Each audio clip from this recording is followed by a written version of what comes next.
आज का टॉपिक है पल्सिस पैराडोक्सिस। पल्सिस पैराडोक्सिस होता क्या है? सिंपल डिफिनीशन ये बताता है कि सिस्टोलिक बीपी में अगर 10 मिलीमीटर ऑफ मरकरी कम हो जाए हम ड्यूरिंग सांस लेते हुए, तो हम उसे पल्सिस पैराडोक्सिस कहते हैं। चलिए थोड़ी एक्सप्लेन कर देते हैं होता क्या है। नॉर्मली फॉर एग्ज़ाम्पल अगर जिसने बीपी देखा होगा, आर्टेरियल लाइन से जिसने बीपी चेक किया है, आर्टेरियल लाइन दिखा है, तो बीपी का वेव फॉर्म कैसे बनता है नॉर्मल देखते हैं।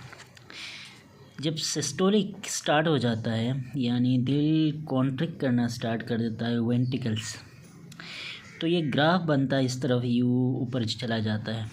ठीक है, तो वापस फिर एक स्टेप पे आके वापस आना भी स्टार्ट करता है। तो एक वेव ये बन गया, दूसरा एक छोटा सा यहाँ आके एक और वेव बनाता है जिसे डाइक्रोटिक नॉच कहते हैं, फिर वापस आ जाता है नीचे।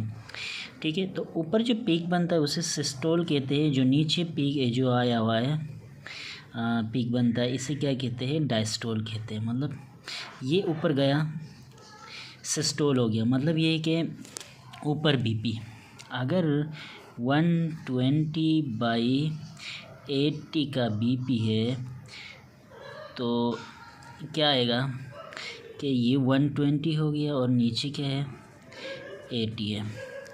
तो इसी तरह वेव बनता है 120 ऊपर वाला बीपी, 80 नीचे वाला बीपी। इसी तरह दूसरा स्टार्ट होता है, दूसरा सिस्टोल बनता है, फिर डायस्टोल होता है, फिर सिस्टोल होता है, फिर डायस्टोल होता है।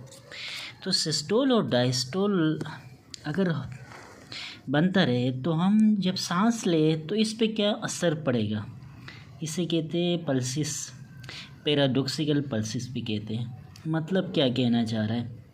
मतलब ये कहता है कि अगर एक बीपी ये है 120/80 और दूसरा बीपी आता है 105/81। अब देखा जाए तो इसमें नीचे वाला कोई चेंज नहीं हुआ इतना जितना ऊपर जो सिस्टोल चेंज हुआ है, यानी ऊपर वाला बीपी बहुत चेंज हुआ है, नीचे वाला चेंज नहीं हुआ। अगर ये बीपी 1 मिनट में अगर ले लेते किसी मरीज़ का, आर्टेरियल लाइन हो या ना हो, लेकिन आर्टेरियल लाइन है तो वहाँ से बहुत अच्छी तरीके से ये मालूम होता है, क्योंकि आर्टेरियल लाइन से हर सेकंड्स का बीपी हम मालूम कर सकते हैं। अगर नॉन इन्वेसिव मतलब ये कि बीपी कफ लगा के हम चेक करते हैं, तो उसमें भी अगर मॉनिटर में लगा हुआ है बीपी कफ, तो कार्डिक मॉनिटर स्पेस लैब से भी हम देख सकते हैं। हर अगर 1 मिनट या 2 मिनट का अगर बीपी चेक करेंगे, अगर इसमें फ्लक्चुएशन है, फ्लक्चुएशन का मतलब चेंजिंग आ रही है। कैसे? अगर सिस्टोल 120 था, सडनली क्या हुआ 105 पे आ गया, तो इसमें कितना डिफरेंस हुआ? कि 15 का डिफरेंस आ गया और नीचे वाला सेम हो गया। अच्छा, होता क्या है नॉर्मली हम जब सांस लेते हैं, फॉर एग्ज़ाम्पल यहाँ से आ जाते हैं, जब हम सांस लेते हैं तो जो सांस से पहले हमारा जो थोरेसिक इंट्राथोरेसिक जो प्रेशर होता है तो वो नेगेटिव में चला जाता है। जितना नेगेटिव होता है उतना एयर को अंदर जाने में इजी होता है। यही नेगेटिव इंट्राथोरेसिक प्रेशर है जिसकी वजह से हम क्या करते हैं, सांस लेते हैं, इंस्पायर करते हैं, इंस्पायरेशन कहते हैं।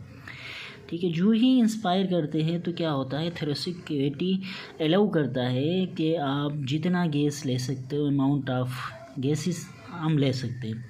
अब साथ साथ में क्या होता है, दूसरा दिल पे क्या असर पड़ता है? दिल पे ये असर पड़ता है कि जो वेन्स है, सुपीरियर वेना कवा और स्पेशली सुपीरियर वेना और इन्फीरियर वेना कवा जो कि थोरेसिक कैविटी से पास होके दिल तक आता है।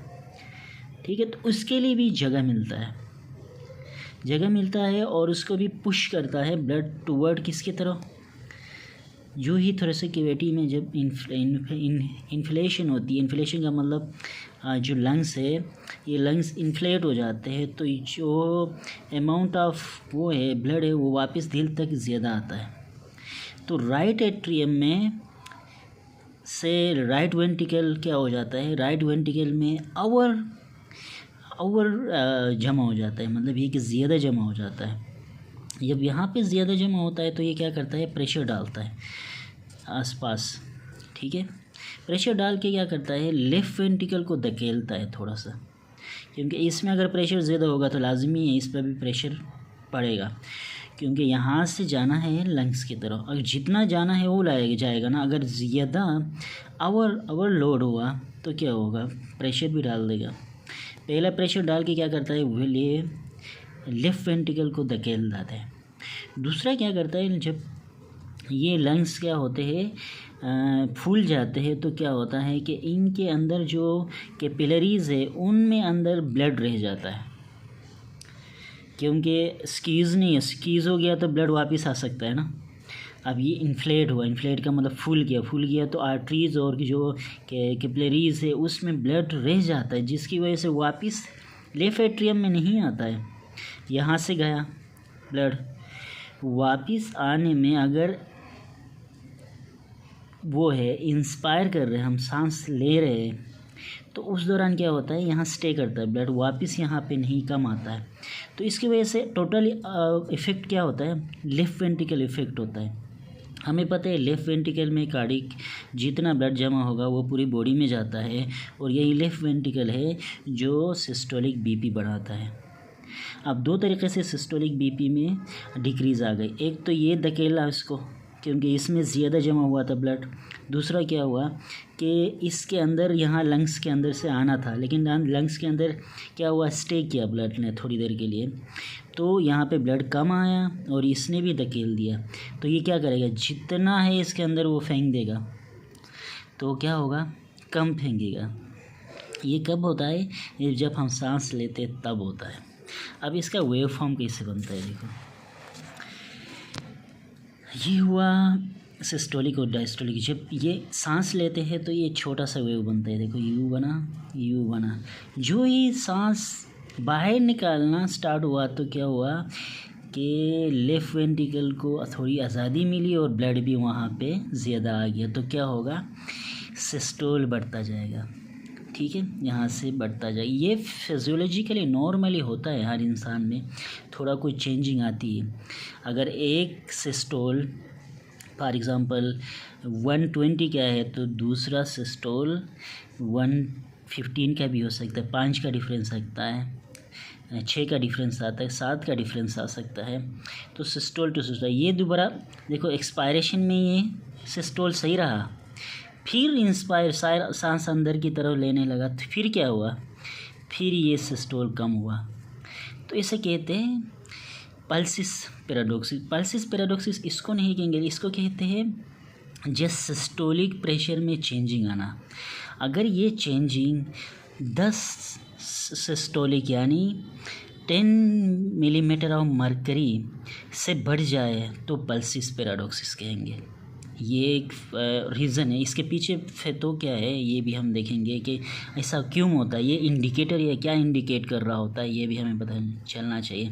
देखो 120/80 और 105/81 इसमें और इसमें दोनों में डिफरेंस देखेंगे तो 120 और पहले सिस्टोल अच्छा था 120 का, तो सिस्टोल कितना आया 105 का आया। डायस्टोल दोनों में सेम है क्योंकि फ़र्क नहीं पड़ता डायस्टोल को।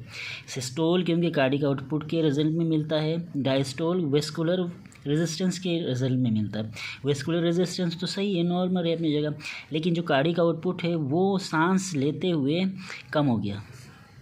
ठीक है, कितना कम हो गया, अगर 10 से ज़्यादा कम हो जाता है उसे पल्सिस पैराडोक्सिस कहेंगे। अगर 10 से कम यानी 8, 7, 6 इतना कम हो जाए तो फ़र्क नहीं पड़ता है। अगर 11, 12, 13 यहाँ पे पूरा 15 का डिफरेंस आया, ये 15 का डिफरेंस क्या कहलाता है, पल्सिस पैराडोक्सिस।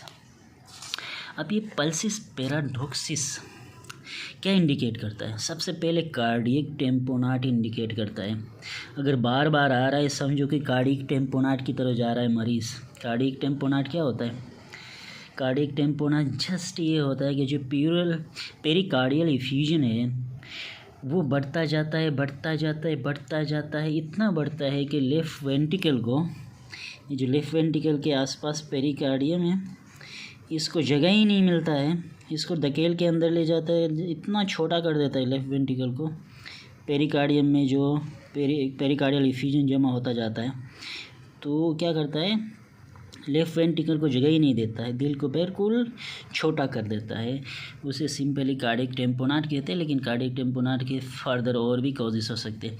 अगर ऐसा है पल्सिस पैराडोक्सिस प्रेशर इतनी वेरिएशन में रहे तो समझो कि कार्डियक टेम्पोनाट के चांस है। दूसरी बात, सीओपीडी में भी अमूमन होता है, सीओपीडी के मरीज़ों में होता है।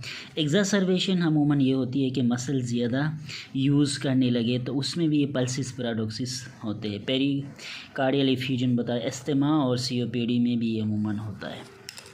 इसका सिंपल मीनिंग ये है कि सिस्टोलिक बीपी में चेंजिंग आना, एक रीडिंग 120 है, दूसरी रीडिंग 105, इतना चेंज आना कि 10 से ज़्यादा चेंजिंग आना, ये हम कहाँ देख सकते हैं?